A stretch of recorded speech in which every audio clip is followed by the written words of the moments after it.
Hello and welcome back to the Hutchins School Chemistry Lab. I am Dr. James, and today we'll be talking about the structure of alcohols, amines and amino acids.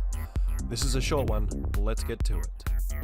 Saturated alcohols and amines can be further described as fitting into one of these three categories. This is a description of the carbon that bears the functional group, and it relates to the number of hydrogens that particular carbon has attached to it, which has further implications for reactivity that will be the subject of a different video.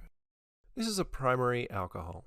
You can tell it's a primary alcohol because the carbon to which the alcohol is bonded has two hydrogen atoms. This symbol R here indicates the presence of any carbon chain. If this was a hydrogen, this could be methanol. If it was a CH3, this would be ethanol, and so on and so forth, all the way up to an infinite number of carbons. This is a secondary alcohol. This is different from the primary alcohol because we have removed one of those hydrogens on the carbon bearing the alcohol group. In this case, R' is used because R is not the same necessarily as R'. If we were to use the same symbol, that would imply that they are equal, but that is not the case. The only thing R and R' can't be for this to be a secondary alcohol is hydrogen.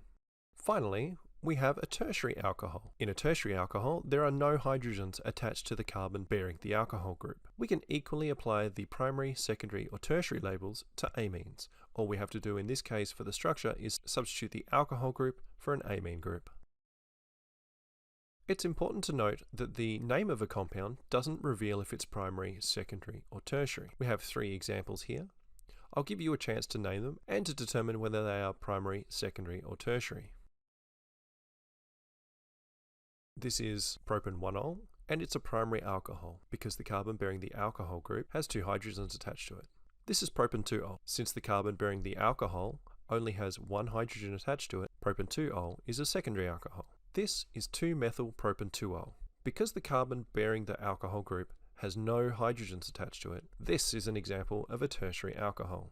Where I've said that the numbering doesn't reveal if it's primary, secondary, or tertiary, there are exceptions to that. Anything described as a 1-ol must be a primary alcohol, because if we had a CH3 in this position, this would be the second carbon and this would be butan-2-ol. So if we see a 1, you can assume that it's a primary alcohol. However, the same can't be said for secondary or tertiary alcohols. These are both 2-ols, and in this case, it's a secondary alcohol, and in this case, a tertiary alcohol. The expectation of our course is that you can immediately identify whether an alcohol or an amine is primary, secondary, or tertiary. And you'll need to use that identification when determining the reactivity. I'll talk about that in a future video.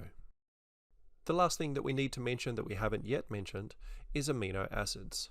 You can see here the structure of an amino acid. This has an amine group and a carboxylic acid group, both coming from the same carbon. This carbon is described as the alpha carbon, and from this carbon there must also be present one hydrogen and then an R group.